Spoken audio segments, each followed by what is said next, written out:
Salut Mathias, Bonjour Fred.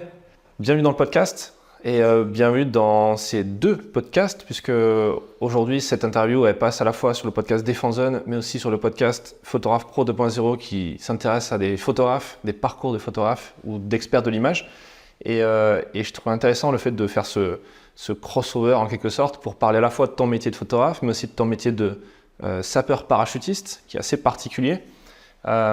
Déjà, est-ce que tu peux te présenter en quelques mots? Qu'est-ce que tu fais dans la vie? C'est quoi tes missions? Alors moi je suis donc le capitaine-chef Mathias, j'ai 15 ans de service, je suis un enfant du 17, je me suis engagé en 2009 en compagnie de combat du génie. Donc j'ai servi 11 ans en compagnie de combat où j'ai gravi les échelons un par un et où j'ai terminé en tant que chef de groupe du génie. J'ai fait 2 missions opérationnelles en tant que chef de groupe, en 2018 en BSS et en 2020 en Guyane. À l'issue, j'ai eu la chance de partir en mission longue durée au 2e RPIMA à La Réunion, où j'occupais la fonction de pilote chef de section dans une section d'appui et de reconnaissance. J'en menais aussi ma plus-value génie, reconnaissance.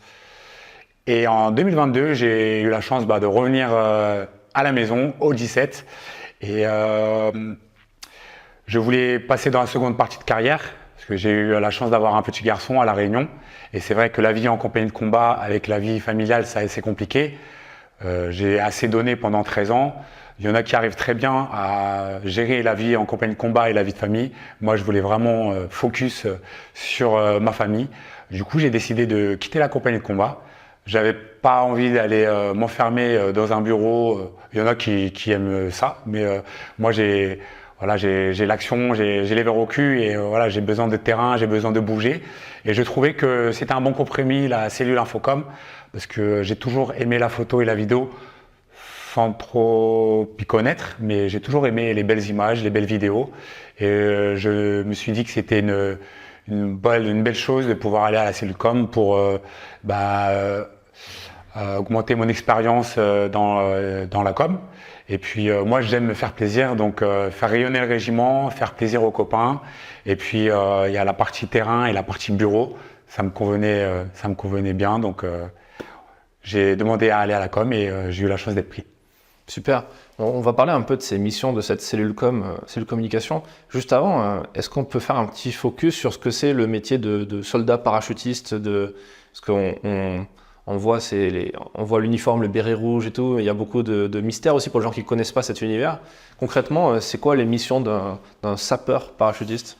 Alors l'émission d'un sapeur parachutiste, ça va être donc nous notre spécialité c'est le génie, donc ça va être tout ce qui touche à l'ouverture d'itinéraire, ça va être du déminage, ça va être de la manœuvre de force, ça va être de l'appui-feu, on va faire de l'appui à la mobilité, de la contre-mobilité. Et on a cette belle casquette rouge qui est que nous sommes aussi des troupes aéroportées. Du coup, nous pouvons être déployés grâce à la 3D. On peut être déposé en hélico, mais c'est surtout la partie où on va être largué, tout simplement. On va être largué derrière les lignes ennemies. Et puis on va être largué forcément en une arme d'appui. Donc on est toujours avec une section ou une compagnie d'infanterie. On est là pour les appuyer, pour les aider dans leur mission.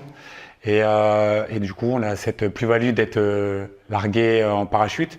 Donc ça fait rêver le parachute, tout ça, mais seulement une fois arrivé au sol, notre mission commence. Voilà. Ouais, donc il y a une vraie logique d'engagement, de prise de risque, d'aventure aussi. C'est pour ça que tu t'es engagé? Oui, tout à fait. En fait, moi j'avais un parcours qui était un petit peu chaotique au niveau scolaire. J'avais un peu du mal à rester sur ma chaise. Et puis un jour, je suis tombé sur un reportage. J'avais cette fibre où je voulais toujours de l'action. J'aurais bien voulu faire aussi policier. C'était mon rêve quand j'étais jeune. Je voulais être utile, mais aussi dans l'action. Et un jour, je suis tombé sur un reportage de la meilleure façon de marcher qui montre les classes d'un contingent au premier RCP de Pamiers. Et une fois que j'ai vu ce reportage, j'ai dit c'est ça que je veux faire. Et j'ai tout fait pour y arriver, j'ai fait les sélections et j'ai eu la chance d'être pris. J'ai été sélectionné au 17e régiment du génie parachutiste, un régiment que je ne connaissais pas du tout, parce que moi je connaissais plus les régiments d'infanterie, les régiments de bagarre. Mais j'ai appris à découvrir ce régiment et j'en suis très content. Et alors aujourd'hui, tu le disais, tu es dans la cellule communication, donc ton objectif c'est de faire rayonner le régiment. Concrètement, c'est quoi ton quotidien ici? Alors tout à fait, donc l'objectif de notre cellule, c'est bien évidemment de faire rayonner le régiment, rayonner par le fait que de nos jours, beaucoup passent par les réseaux. Donc les jeunes ils sont beaucoup sur les réseaux, style Instagram, Twitter, Facebook. Donc premièrement, ça va faire rayonner le régiment pour les jeunes que ça leur donne envie de s'engager. Aussi, le point le plus important, c'est le devoir de mémoire, tout simplement. Je me dis que mes clichés, ils seront vus dans 40, 50, voire un siècle. Et je participe au devoir de mémoire, c'est très important. Pareil, il y a quelques mois, j'ai archivé toutes les photos qu'il y avait des années 90. Et c'était rigolo, on voyait que l'armée évolue, les coupes de cheveux évoluent, le matériel évolue, mais ça reste l'armée, ça reste les paras et ça reste pareil en fait. Et aussi la troisième partie, c'est moi j'aime me faire plaisir. Donc c'est vrai que quand je sais que je fais un beau cliché, que le gars en personne va le voir, il va être content, il va être fier de le montrer à sa famille, à ses amis. Donc moi de faire plaisir aux gens, ça me fait plaisir. Et du coup, c'est très intense en cellule com, c'est très varié. Du coup, il y a tout ce qui est la partie cérémonie. Les prises d'armes, les passations, les cérémonies du 14 juillet. Donc il y a vraiment des cérémonies importantes.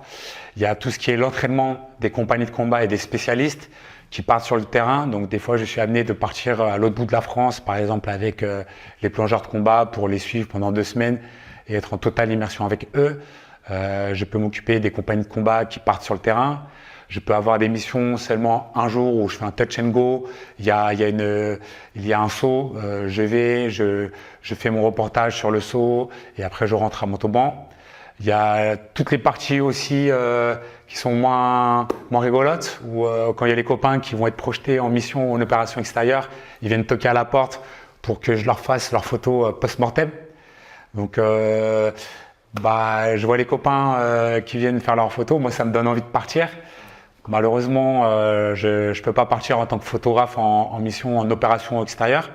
Mais voilà, et après, il y a tout ce qui a aussi ma vie de soldat parachutiste, parce qu'il y a la com, mais avant tout, je suis un soldat, je suis un parachutiste. Un parachutiste, un soldat de base, il doit s'entretenir physiquement. J'ai des tests sportifs annuels, que ce soit pour être un soldat de l'armée de terre et des tests un petit peu plus poussés pour les troupes aéroportées.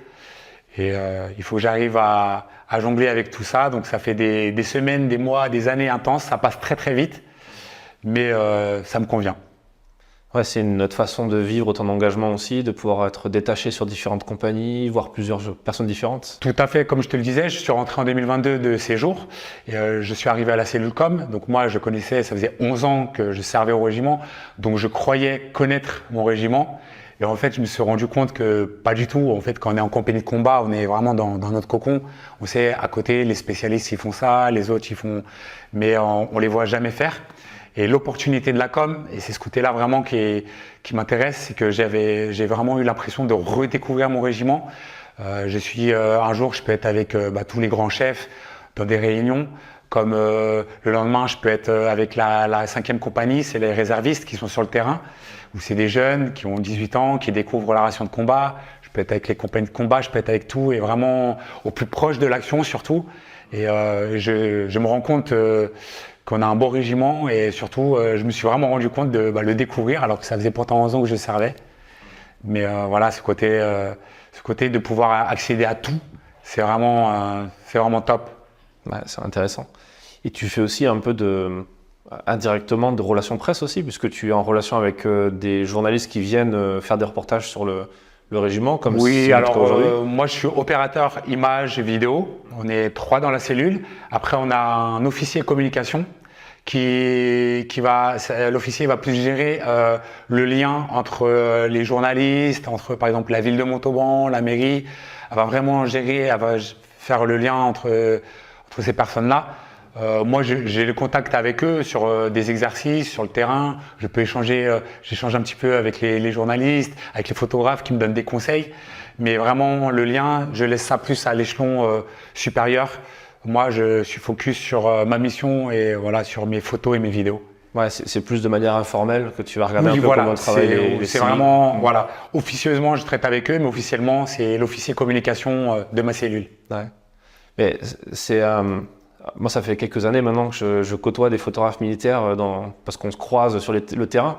Et c'est vrai que tu fais partie des rares que j'ai vus qui posent des questions, qui s'intéressent au matos, qui disent ouais, on va se poster là. Enfin, là, on t'a suivi pour faire une vidéo où on te voit. Donc c'est sur la chaîne YouTube de Défense Zone où on te voit en train de courir partout pour faire les photos. Ça se voit que tu es passionné, que tu es engagé, que tu as envie de faire la meilleure image.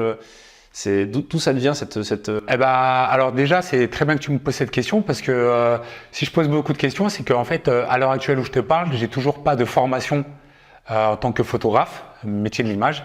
D'ailleurs, je vais être formé à la fin de l'année. Du coup, ça va faire 2 ans cet été que je suis à la cellule com. À la fin de l'année, je vais partir à la maison mère à Paris pendant 6 semaines où je vais faire la formation métier de l'image. Et en fait, depuis 2 ans, moi je dis souvent que j'y vais au talent. Parce que heureusement maintenant il y a les vidéos, il y a les tutos. Et c'est pour ça que quand je croise des professionnels, vraiment, je leur pose des questions, je m'intéresse. Comme je te l'ai dit au début, j'ai toujours aimé la photo, la vidéo. Mais vraiment, j'ai toujours travaillé en automatique. Je me suis jamais tenu au courant du dernier appareil qui est sorti, du dernier objectif. Je me suis toujours en fait adapté à travailler avec ce que j'ai, comme le para qui est en mission travaille avec ce qu'il a. Voilà, si on part dans le désert, on a bu toute l'eau au bout de 24 heures, il faut rationner. Bon là, moi j'ai qu'un boîtier, j'ai qu'un objectif, et je fais avec. Et du coup. J'étais intéressé par la photo, la vidéo, c'est pour ça que j'ai demandé à aller à la cellule com et je suis en train de tomber amoureux, on va dire, vraiment de la photo, de ce métier. Je suis vraiment en train de tomber amoureux, j'aime ce que je fais, mais vraiment là depuis quelques mois. Et aussi mon expérience en compagnie de combat où moi ça me fait pas peur de partir 3 semaines sur le terrain, 4 semaines, enfin ça me fait pas peur de courir à droite, à gauche, il y a pas de souci et c'est ce que j'aime. Voilà, je pourrais pas faire tous les jours des prises d'armes parce que c'est assez calme. Je préfère aller sur le terrain, aller chercher les émotions, les gars qui transpirent, qui ont du calme sur la gueule, qui sont dans l'effort. Moi je préfère forcément, ça me parle plus. Et toute mon expérience avant en compagnie de combat en tant que sapeur parachutiste. M'est utile maintenant en tant qu'opérateur à la communication parce que je sais l'action, j'arrive à anticiper, je réfléchis, ok, ces gars-là ils vont faire ça parce que c'était moi il y a quelques années en arrière, donc je sais qu'est-ce qu'ils vont faire, j'anticipe et j'essaye de me mettre au meilleur endroit pour essayer d'avoir les meilleures photos, voilà. Ouais, on l'a vu dans la vidéo et j'encourage les auditeurs à aller regarder cette vidéo parce que c'est une petite masterclass quelque part où on te voit en train de te positionner pour avoir les bons angles de vue.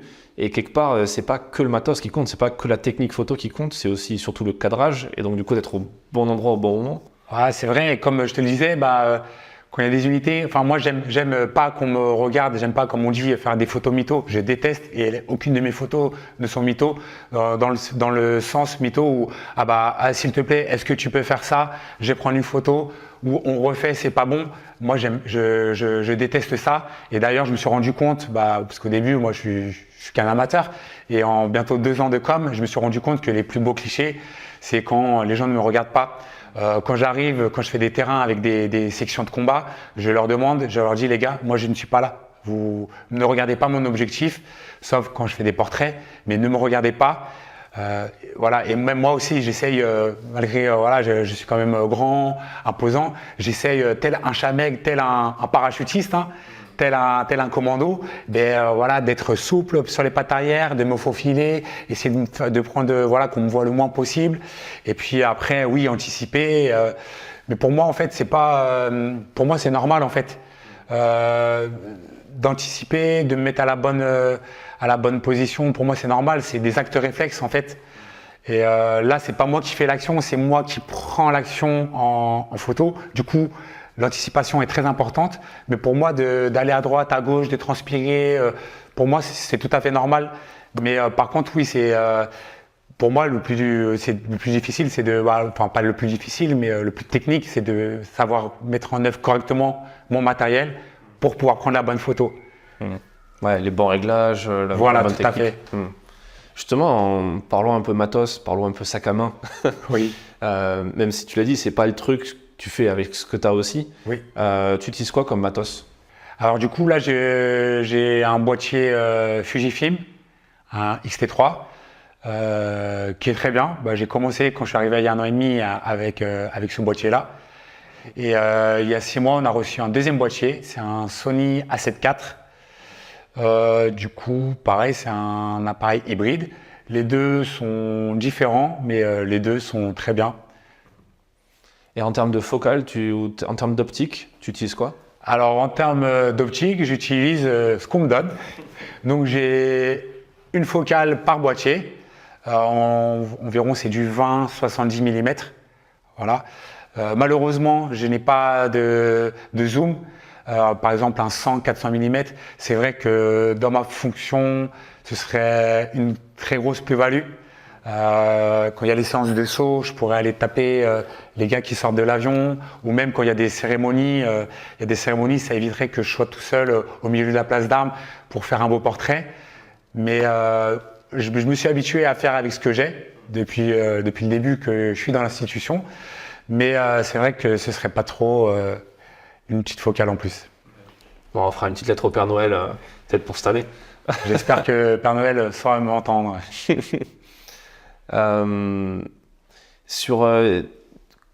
T'es photographe, comme tous les photographes, tu fais pas que de la photo, tu dois aussi retoucher tes images, préparer tes reportages.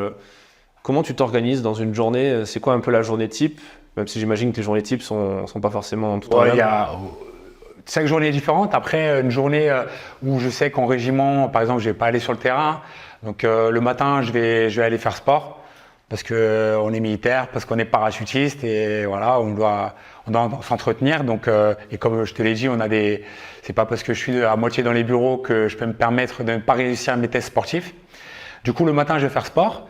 Et puis après, la journée déroule. Je peux avoir comme je te l'ai dit, des photos post-mortem à faire.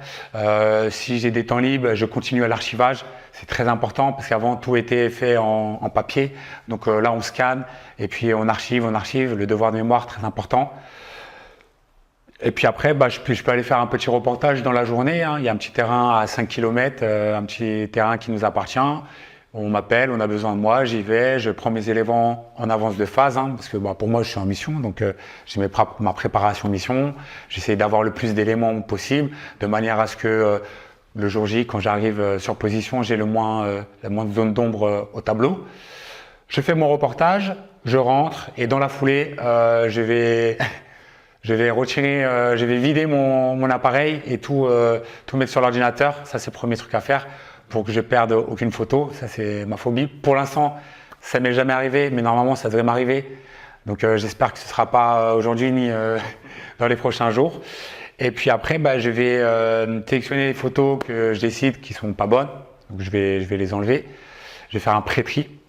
Après, je vais garder les photos qui seront exploitables. Et après, j'ai appris ici du coup à traiter les photos. Parce que moi, avant, je te disais que j'aimais bien la photo, mais jamais je prenais ma photo en automatique. Waouh, elle est trop belle et en fait, je me rendais pas compte de tout ce que je pouvais faire après. Du coup, j'ai appris à faire ici à la cellule com. Et donc, je traite mes photos, je les rentre sur le logiciel, je recadre, je traite toutes mes photos un minimum pour qu'il y ait de l'homogénéité dans mon reportage. Et après, mes photos préférées, là, mes clichés ou vraiment que j'adore, ceux-là, je les travaille un peu plus où j'essaye de mettre un peu plus ma touche. Et voilà. Et cette partie retouche, traitement, post-production que je ne connaissais pas, c'est vraiment, depuis quelques mois, c'est vraiment une partie que j'adore, quoi. Je prends vraiment beaucoup de plaisir et c'est vrai que des fois, je suis en train de retoucher une photo et je me dis waouh, elle est trop belle, quoi. Et Et voilà, donc du coup, cette partie-là, j'aime beaucoup. C'est quoi pour toi une bonne image? C'est quoi il faut quoi dans l'image pour que tu te dises, ouah, ça, justement, j'aime cette photo, je vais la tirer, la mettre dans mon bureau, l'imprimer. Ça peut être, déjà, moi, j'adore les portraits, mais enfin, les portraits vraiment, portraits sans que la personne me regarde, en fait. Donc là, j'aime parce qu'on voit vraiment les émotions. La personne, elle a froid, elle a chaud, elle en a marre, elle est fatiguée. Donc ça, j'aime beaucoup. Et puis après, j'ai pas vraiment de photos, de style de photo que j'aime. En fait, c'est vraiment en post-production. Je me dis, waouh, cette photo, elle est trop bien. Il y a un bon mouvement. Il y a une photo de groupe. Vraiment, j'ai pas de photo. Voilà, c'est vraiment en post-production. Là, je me dis, waouh, celle-là, elle envoie. Et celle-là, bon, là, je vais mettre un peu plus ma patte parce que vraiment, elle mérite que. Mais vraiment, je peux aimer tout, quoi. Vraiment tout. Revenons un peu sur la manip qu'on vient de faire et dont je parlais dans la vidéo. Concrètement, qu'est-ce qu'on a fait? Qu'est-ce que tu en as pensé? C'est quoi le déroulé? C'était quoi les difficultés sur cette manip? Alors, les difficultés, c'est que déjà, c'est une grosse manip. Il y a 40 sportifs de haut niveau. Ils sont scindés en plusieurs groupes. Il faut que j'essaye d'avoir chaque groupe au maximum. Faut pas que je suive le même groupe toute la journée, sinon les autres groupes ils seront pas contents. Il y a plusieurs activités, donc c'est une manip de corps en avance. Voilà, ça fait partie de ma préparation mission. Hein. C'est de savoir où c'est que je vais aller, quand, comment. C'est pour ça que j'essaie d'aller chercher du renseignement un maximum avant, savoir ok quel groupe, identifier les groupes. Ok, ce groupe il sera là-bas, du coup après je vais basculer là. Ce matin c'était assez compliqué parce que la rivière dans laquelle ils étaient, c'était difficile d'accès. Alors j'aurais pu aller à l'eau, ça me dérange pas, mais aller à l'eau avec mon matériel qui vaut plusieurs milliers d'euros, ça me pose beaucoup plus de problèmes. Donc ce matin c'était assez compliqué. Il y avait pas mal d'élongations sur les groupes qui étaient dans la rivière. Il fallait forcément que je les ai avant, pendant et après. Donc moi j'ai pas arrêté de courir pendant toute la matinée. Ça tombe bien, ça me fera faire ma séance de sport que j'ai pas faite. Mais c'était un exercice pas évident ce matin. En plus j'avais 2 boîtiers. Comme j'ai la chance de pouvoir essayer une focale en 100-400. Du coup aujourd'hui, en plus c'est la première fois que j'ai utilisé cette focale, ce zoom.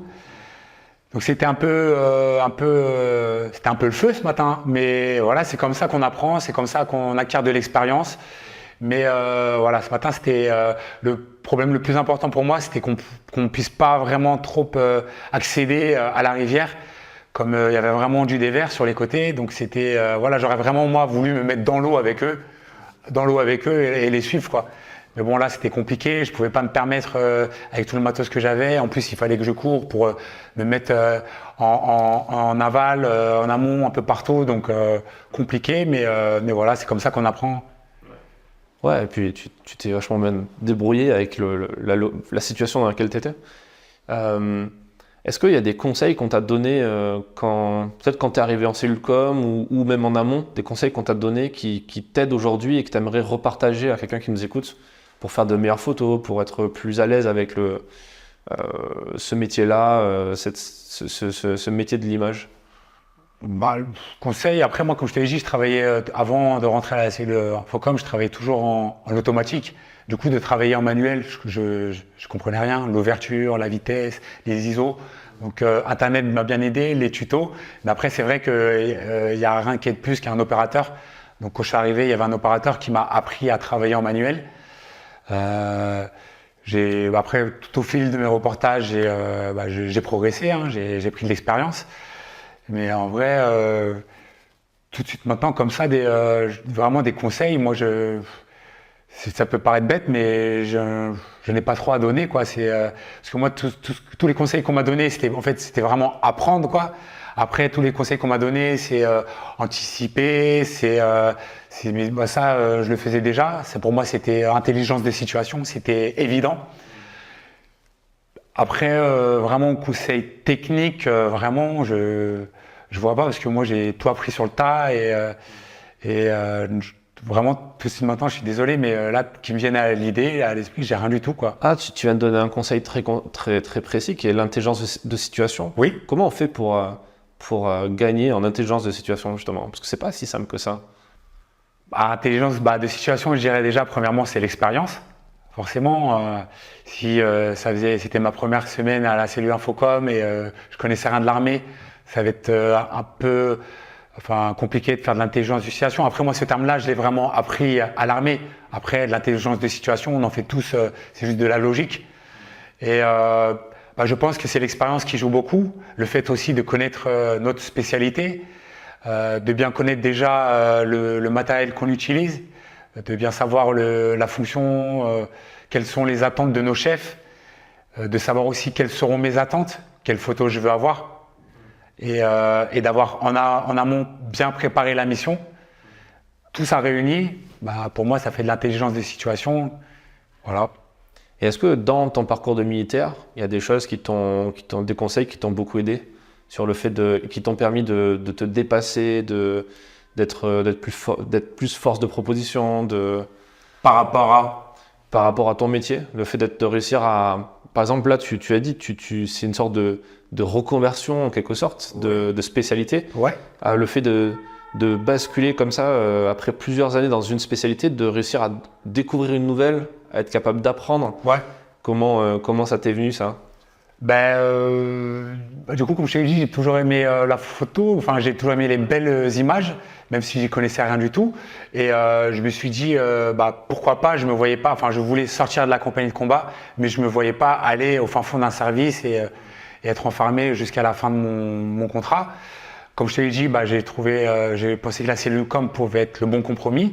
Et puis après, au fil des mois, au fil de mes reportages, quand j'ai pris confiance en moi, j'ai vu que finalement, j'arrivais à faire des belles photos.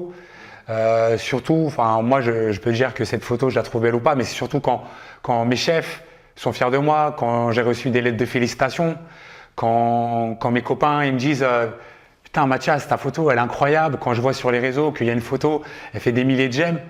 En plus, moi, j'ai même pas les réseaux, j'ai même pas Instagram, tout ça. Je vais en faire un bientôt, je pense.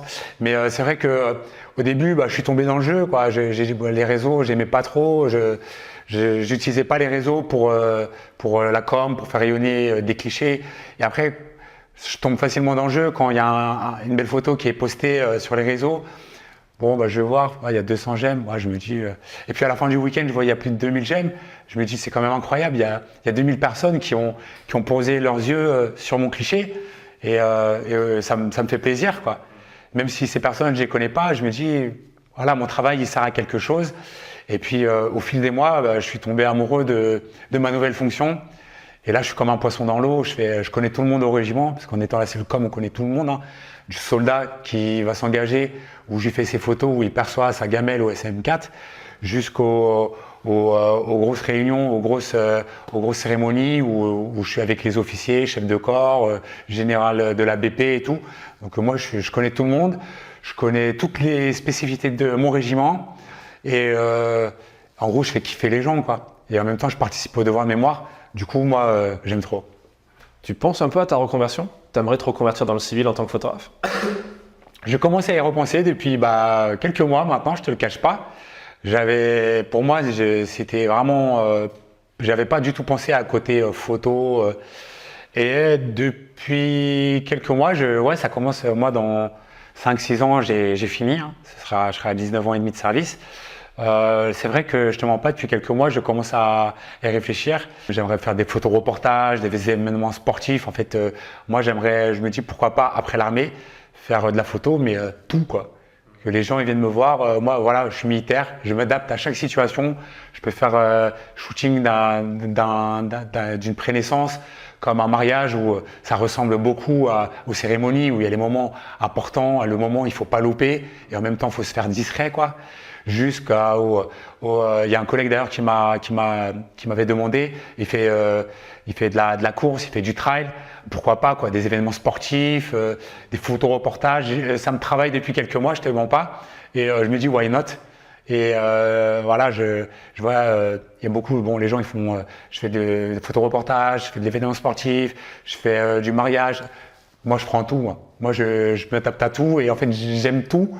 Et même enfin voilà, j'aime les gars qui sont dans la boue, qui sont sales, voilà.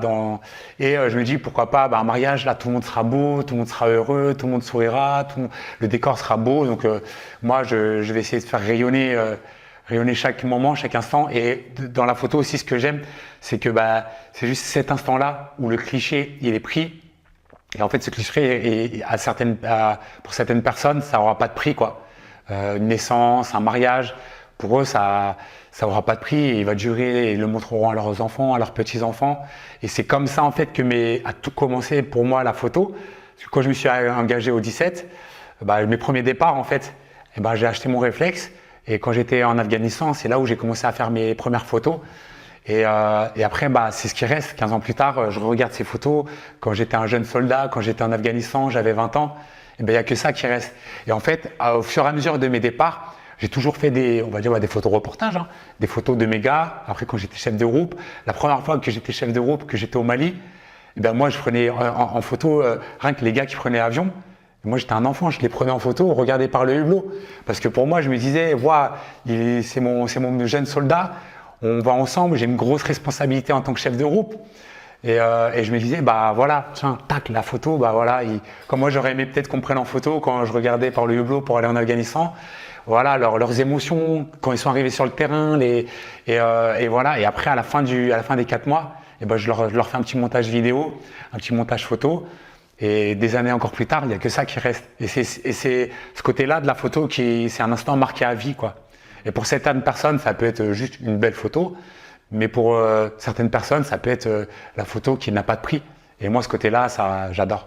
Ouais, c'est vrai, tu as mis le doigt sur la question du devoir de mémoire. Et quand on regarde les anciens militaires, des amicales, quand on les voit sur la cérémonie, et qui montrent des photos d'eux quand ils étaient sur des territoires en guerre ou même juste au régiment, c'est des souvenirs incroyables.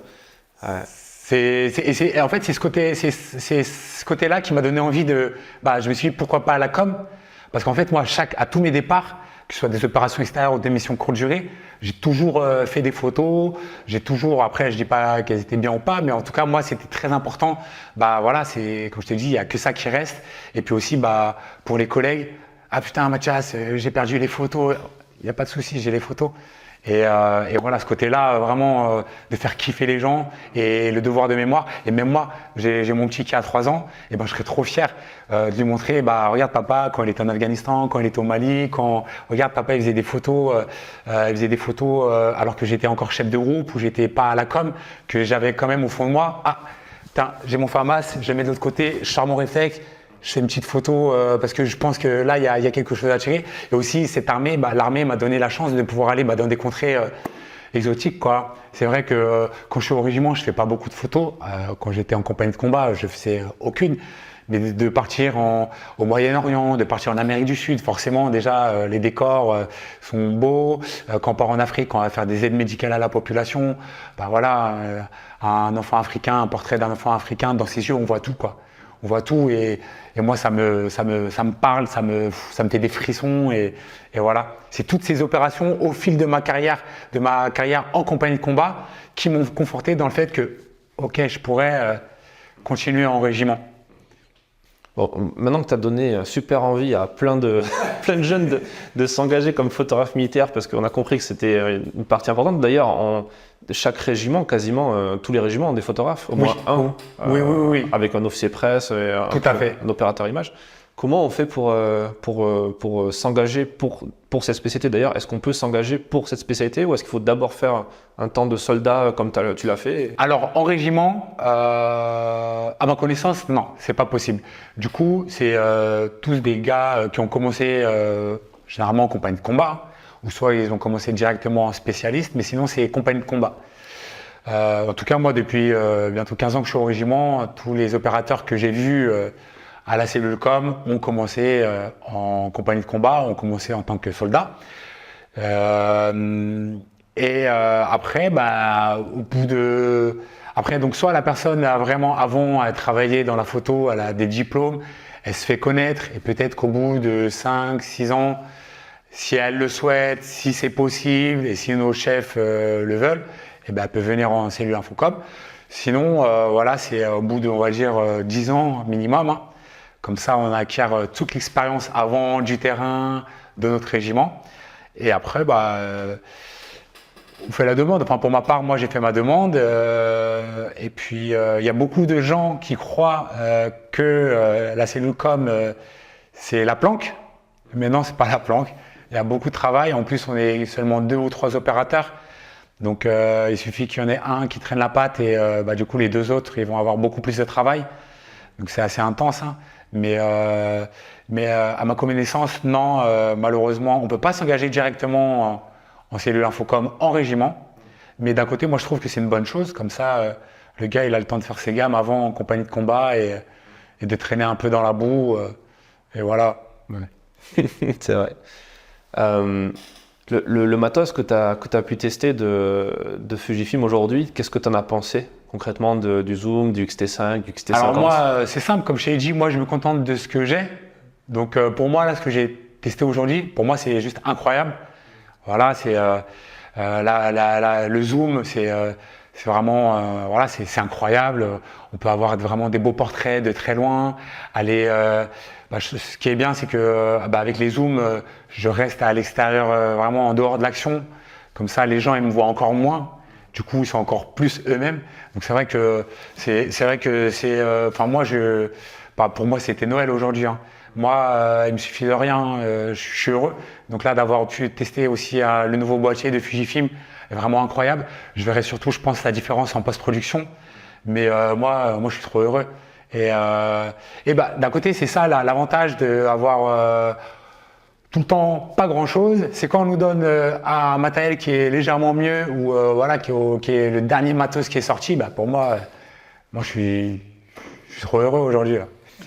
Et sur tes différents types de missions, c'est quoi les caractéristiques du bon matos, tu penses? Il faut que ça soit léger, résistant. Alors déjà, boîtier tropicalisé, hein. Boîtier, parce que bon, voilà, on va dans la boue, on va, comme je te dis, des fois, je vais à l'eau, hein, je peux avoir de l'eau jusqu'à la taille, ça me dérange pas.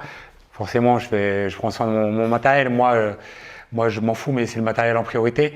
En plus, si je casse mon matos, alors là, ça va être compliqué pour avoir un nouveau boîtier. Donc, je peux pas me permettre. Donc, je suis obligé de prendre soin de mon matériel. Après, ça c'est comme tout militaire, hein, il est rigoureux. Il prend soin du matos, mais du coup, ouais, un boîtier tropicalisé qui puisse, voilà, l'été il y a de la poussière partout. Souvent, je suis des sections, il pleut, donc bon, moi ça me dérange pas, hein. Donc voilà, que mon boîtier soit que soit étanche, résiste à l'eau, à la poussière. Bon, ça m'est arrivé, on va dire, une fois de faire tomber mon boîtier, mais pas trop haut. Donc voilà, qu'il soit quand même solide, hein. Et puis voilà, c'est vrai que la batterie aussi, c'est très important parce que des fois je pars toute la journée sur le terrain, voire 24 heures. Malheureusement, j'ai qu'une batterie par boîtier. Ce serait vraiment top si je pouvais avoir 2-3 batteries. Mais bon, encore une fois, je me contente de ce que j'ai. Donc voilà, des fois c'est de la méthode D, c'est de la débrouille. Je recharge ma batterie à l'arrière d'un 4x4, 20 minutes avant de repartir en marche avec les gars. Enfin, j'y vais au talent, je m'adapte et puis voilà. Mais ouais, autonomie, boîtier étanche, que ce soit du solide, quoi. Parce que bon, là, je fais pas des photos de mariage, hein. Je suis sur le terrain, donc voilà. Yes. Je pense qu'en t'écoutant, les gens voient aussi pas mal de similitudes entre le reportage de mariage et le reportage de terrain un peu militaire, parce qu'effectivement, toutes ces qualités de s'adapter, Ouais. de courir partout, d'être efficace et tout, c'est vrai que ça revient pas mal. Est-ce que tu as un dernier truc à nous partager, peut-être? Une petite anecdote de reportage ou parler peut-être d'une photo que tu aimes bien en particulier? Alors, par rapport aux photos, c'est très compliqué. Parce que moi mes photos que j'ai décidé que je les aimais, en fait je les aime toutes. J'ai beaucoup de mal à me dire celle-là je l'aime bien, celle-là mes préférées. C'est vraiment j'ai fait en plus j'étais pas à la cellule Infocom, mais c'était du coup en 2018 hein, quand avec mon groupe on a fait une aide médicale à la population. Il y a tous les enfants africains, il y a de la couleur. Et pour moi, là, c'est mes photos préférées, quoi. Les portraits des enfants en Afrique, on vient pour les aider, on voit tout, comme je t'ai dit, dans leur regard. Il y a des photos qui me font des frissons, même 5 ans plus tard. Waouh, c'est incroyable ces photos-là. Après, des anecdotes, mon premier reportage que j'ai fait donc le 11 novembre 2022. Ma lieutenant me dit « Ok, Mathias, pour toi, 11 novembre, ok ». Donc déjà là, j'étais un peu pas bien parce que c'est vrai que se retrouver tout seul au milieu d'une place d'armes, alors que ça fait 13 ans que dès que j'entends garde à vous, je me mets au garde à vous. Déjà, de ne pas me mettre au garde à vous, j'avais l'impression d'être hors clou. Et du coup, j'ai fait ma première cérémonie le 11 novembre à Montauban. Et c'était pas sur la place d'armes, c'était au carré militaire de Montauban, donc au cimetière. Donc en fait, le dispositif il s'est mis en place, mais en fait, il y avait des tombes partout en fait. Donc c'était très compliqué. C'était ma première cérémonie, mon premier reportage. Il y avait beaucoup d'expositions. Moi, c'était la première fois que je travaillais en manuel, donc j'avais du mal à gérer les ISO, la vitesse. Enfin, j'étais comme ce matin, j'étais en total susu, mais par contre, je courais pas. Pour montrer à quel point j'étais pas bien. J'avais peur forcément de louper un moment important. En plus, c'est le 11 novembre. Et du coup, à ce reportage, je me rappelle, j'ai fait plus de 1000 photos. J'étais en rafale illimitée, quoi. Je croyais que j'étais encore en combat. J'ai vidé mon chargeur. Et il y a un moment où il y a une dépose de gerbes. Je me rappellerai toujours, il y a une dépose de gerbes. Donc moi, je suis là du début à la fin. Et à côté, il y a les photographes professionnels de la presse locale qui sont venus. Et je me rappelle, donc j'avais ma tête dans l'appareil. J'étais en train de faire de la rafale illimitée. Et je me rappelle, il y a un journaliste qui vient à côté de moi et lui, il fait clic, clic, et il part, quoi. Et là, moi, j'étais là, et c'est là que j'ai compris que, peut-être j'avais fait beaucoup de photos. Du coup, le soir, quand je suis rentré à la cellule, j'ai vidé mon appareil, j'avais des milliers de photos, quoi. Franchement, c'était abusé.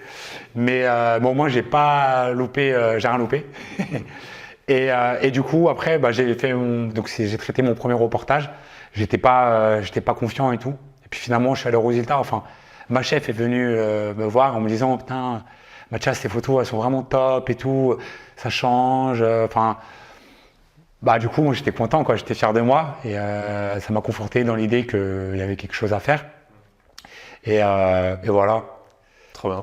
C'est une bonne anecdote, ça donne un bon conseil, je pense que tous les photographes qui écoutent se sont retrouvés dans cette situation au début de vouloir faire des rafales pour pas rater le moment. Après, j'ai d'autres anecdotes. Je suis photographe, mais avant tout, je suis militaire, mais je suis parachutiste. Et je suis surtout militaire du rang. Des fois, les militaires du rang, on est un peu, quand même, on est plus des loups que des moutons. On est aussi un peu des pirates, quoi. Et je me rappelle, du coup, c'était l'année dernière sur l'exercice Orion. Exercice, plusieurs milliers de soldats engagés, tous les régiments de la brigade parachutiste engagés. Et du coup, ils ont largué sur Castres. Du coup, ils ont largué tous les véhicules, beaucoup de véhicules qui appartiennent à mon régiment pour faire des travaux. Donc des tracteurs niveleuses, pas mal de véhicules de chantier, on va dire.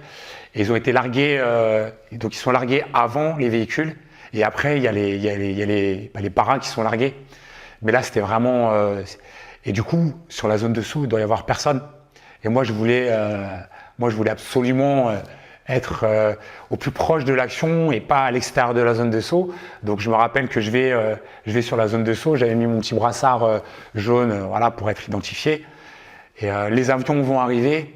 Et là, je voyais une P4 qui arrive, c'est les marqueurs qui arrivent et ils me disent « Ah, qu'est-ce que tu fous là? T'as rien à faire. Tu pourras aller sur la zone de saut que quand il y aura les personnels qui seront largués. Mais là, les véhicules, ça va pas être possible, quoi. » Donc, ils m'ont dit de sortir immédiatement de la zone de saut. Reçu. Donc, moi, j'ai fait mine de… Eux, ils sont repartis à leur tour de marquage. Moi, j'ai fait mine de repartir à l'extérieur de la zone de saut.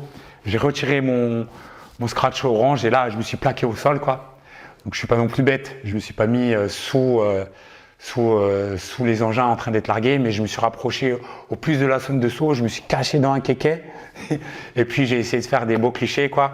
Et en fait, j'ai fait ça parce que j'avais pas de zoom. J'avais pas de 100-400. Donc avec mon petit objectif, je voulais me rapprocher au maximum et avoir l'un des plus beaux clichés. Alors peut-être que si j'avais eu le 100-400, je serais sorti de la zone de saut, mais peut-être pas. Ça, je ne peux pas le confirmer. Et du coup, bon, ce petit côté piraterie, quoi, en mode bon, un petit peu, c'est interdit. Après, voilà, encore une fois, je suis pas bête, je suis conscient des risques. J'ai pas envie de me manger un tracteur niveleuse aérolargable sur la tête. Mais voilà, ce petit côté aussi où on va essayer un peu de se rapprocher au maximum de l'action, même si c'est pas trop autorisé. Alors peut-être que je devrais pas le dire, mais pas vu, pas pris. Et du coup, moi j'ai bien aimé cette partie-là où le mec qui m'a gueulé dessus. Et puis bon je me suis fondu dans les kékés. Et puis après ça s'est très bien passé, on m'a rien dit quoi. Et t'as fait des bonnes images du coup. Et j'ai fait des bonnes images, mais j'aurais pu faire des plus belles images si j'avais eu des objectifs plus intéressants. Yes. Ouais, on dit souvent qu'il vaut mieux demander pardon que demander parfois. Ouais. Ça va plus vite, c'est plus simple. Écoute, merci Mathias pour ce témoignage et pour ce partage. C'était vachement avec intéressant. plaisir, Fred. C'est moi qui te remercie parce que c'est vrai que dans les régiments, il y a les spécialistes, il y a les commandos, il y a toutes les cellules qui sont la vitrine du régiment, et c'est tout à fait normal. Et il y a toutes les compagnies de combat, mais c'est vrai qu'il y a tout ce qui est à côté. Ça peut être les mécanos, ça peut être ceux qui s'occupent tout simplement de l'ordinaire, ça peut être n'importe quoi, tous les gens de l'ombre. Et je pense que moi, ça me va très bien de rester dans l'ombre. J'aime pas qu'on me prenne en photo, je déteste. D'ailleurs là, de faire une interview, ça me fait un peu bizarre, mais je le fais parce que c'est nécessaire et peut-être que ça donnera envie à certains de s'engager et aussi de faire de la photo ou faire des photoreportages même s'ils sont pas dans l'armée. Et en tout cas, ouais, c'est très important. Souvent, les gens ils croient que c'est une cellule où on fait des photocopies et on fait, alors que non. Voilà, et de nos jours en plus, depuis maintenant les conflits, les nouveaux conflits, la géopolitique, l'Ukraine, les réseaux et les jeunes, maintenant c'est la guerre de l'image quoi. C'est la guerre de l'image, c'est faire rayonner sur les réseaux, donc c'est très important. Et voilà, de mettre notre travail en lumière, alors qu'on est de l'ombre, bon, pour cette fois-ci je vais bien. Donc merci à toi Fred de prendre le temps pour faire ça. C'est normal, on a à cœur chez Defense Zone de mettre en avant toutes ces spécialités. Effectivement, tu le dis, il n'y a pas que les commandos, il n'y a pas que les forces spéciales, il n'y a pas que les compagnies de combat, il y a aussi les gens qui font que l'armée puisse fonctionner. Et puis que là, tu mets en avant toi-même aussi, tu l'as dit, c'est la guerre de l'image. On parle beaucoup des opérateurs images, du CIRPAD, le CPAD, etc. Et c'est bien, mais il faut aussi qu'on montre qu'il y a des photographes dans les régiments et c'est presque vous qui êtes en première ligne pour les questions de recrutement, de rayonnement, de fidélisation. Et je pense que c'est important. Et c'est bien que tu dises ça parce que c'est bien pour ça que je l'avais pas précisé. Notre section, c'est le pôle rayonnement et ça comprend la cellule Infocom et le bureau qui est juste à côté, la cellule d'aide au recrutement. Donc les deux, on est liés. Maintenant, les jeunes peuvent venir toquer directement, au lieu d'aller en CIRFA, ils peuvent venir toquer directement au régiment. Ils vont être pris par la cellule d'aide au recrutement. Et du coup, on est de pair, parce qu'on leur montre des images, on leur montre des reportages, et ça fait partie du rayonnement. Ouais. Et c'est vraiment top. Ouais. Ah, mais c'est l'effet final, comme on dit ici, c'est ça, quoi. C'est que les gens aient envie et envie de continuer à bosser ici, parce que ça les met en avant, et c'est intéressant. Et même d'un point de vue journalistique, moi je trouve ça intéressant, parce que on le voit pas beaucoup, et pourtant ça existe, donc il faut qu'on en parle. Merci encore pour ton Avec accueil. plaisir, Fred. Et à bientôt. Allez, ça marche. Merci.